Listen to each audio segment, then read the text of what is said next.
నీ భక్తులంతా ఇక్కడే ఉన్నారు. శాంతి తల్లి శాంతి.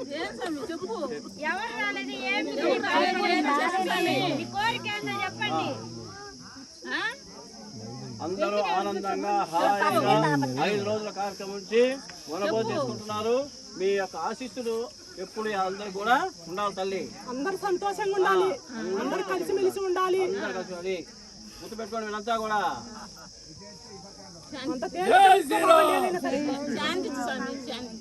అందరూ సంతోషంగా ఆనందంగా పూర్ణమిదం పూర్ణాత్ పూర్ణముదచ్యతే పూర్ణస్య పూర్ణమాదాయ పూర్ణమేవావశిష్యతే. ఓం శాంతి శాంతి శాంతి. ఈ మంత్రం చూస్తే ఎవరైనా కూడా శాంతి. ఇప్పుడు బాగా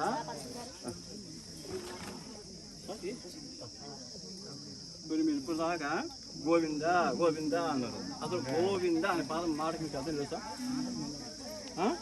గోవింద అంటే గోవింద అసలు గోవిందే. ఒకసారి వెంకటేశ్వర స్వామి లక్ష్మీదేవి ఇద్దరు కూడా వైకుంఠంలో దగ్గర కూర్చొని మాట్లాడుకుంటున్నారు. లక్ష్మీదేవి ఆయన పాదాలు వస్తుంది, వెంకటేశ్వర స్వామి పాదాలు వస్తుంది. ఆ సమయంలో దుర్వాస మహాముషి వస్తాడు.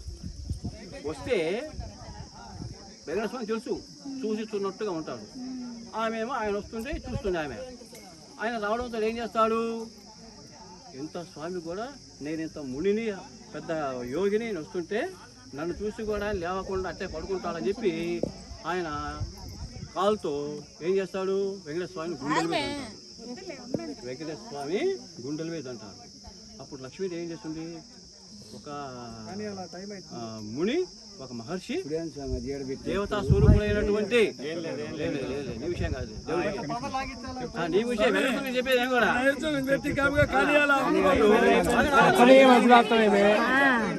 చెప్తారు మధ్యలో ఆపుతారు వచ్చి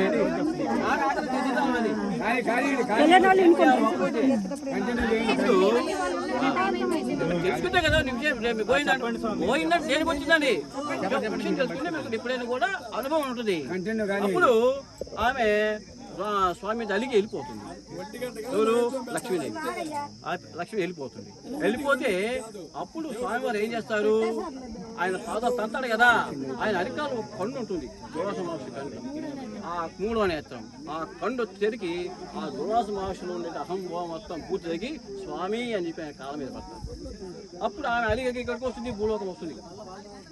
అది ఇప్పుడు మనం తిరుచాలు ఉన్నట్టున్నాం కదా, అదే వెంకటేశ్వర స్వామి కూడా అక్కడ అప్పుడు విష్ణు స్వరూపు విష్ణుమూర్తి అన్నమాట. అప్పుడు వెంకటేశ్వరం కాదు ఆయన పెట్టి కూర్చొని లక్ష్మీదేవి వస్తాడనమాట. ఇక్కడికి వస్తూనే మళ్ళా లక్ష్మీదేవి కోసం వెంకటము చేసిందా ఇద్దరు కలిసి పెళ్లి చేసుకోవాలి. ఎవరు? వెంకటేశ్వర స్వామి లక్ష్మీదేవి. అప్పుడు అది ఇప్పుడు మన కళ్యాణ వెంకటేశ్వర స్వామి ఉంటుంది, గుర్తుందా మీకు? మనము శ్రీవారి పెట్టి నడిచి వెళ్తాం. ఎక్కడికి వెళ్తాము? కళ్యాణ వెంకటేశ్వర స్వామి దగ్గర నుంచి వెళ్తాం అన్నమాట. కళ్యాణ వెంకటేశ్వర పురం ఉంది అక్కడ. అక్కడికి వచ్చి వాళ్ళతో పెళ్లి చేసుకుంటారు. ఎవరు? వెంకటేశ్వర స్వామి లక్ష్మీ భూదేవి చేసుకున్న తర్వాత అక్కడ ఒక మహర్షి అంటారు, పెళ్లి చేసుకొని వీళ్ళు 7 కొండల లెక్కలు అంటారు. ఇద్దరు పోవాలనుకుంటారు, వెంకటేశ్వర స్వామి లక్ష్మీదేవి. అప్పుడు ఆ ముని అంటాడు, మీరు కొత్తగా పెళ్లి అయిన వాళ్ళు కొండ ఎక్కకూడదు, ఇక్కడే ఒక 6 నెలలు ఇక్కడ ఉన్న తర్వాత మీరు కొండ ఎక్కమని చెప్తారు. అప్పుడు సరే అని చెప్పి వాళ్ళు అక్కడ ఉంటారు. వాళ్ళు తీరా 6 నెలలు గడిచిన తర్వాత వెంకటేశ్వర స్వామి ఈ పద్మావతి దేవితో కలిసి కొండకి వెళ్ళే సమయంలో ఈ మహర్షి దగ్గర కొన్ని ఆవులు ఉంటాయి, చాలా ఆవులు. ఆ రోజు ఆవు పని లేకపోతే ఆ రోజు ఎక్కువ ఆవులు ఉంటాయి. అప్పుడు ఈ వెంకటేశ్వరం అంటాడు, స్వామి మీకు ఇన్ని ఆవులు ఉన్నాయి కదా, నాకు ఒక ఆవు ఇవ్వండి అంటారు. అలాగే స్వామి ఇస్తానంటారు. నా ఇప్పుడు కాదు, నాకు కొంత టైం వేయండి, అప్పుడు మేము పిలిచి ఆవుని ఇస్తానంటారు. అలా వెంకటస్వామి వెళ్ళిపోతాడు. ఇదో పద్మావతి కొండ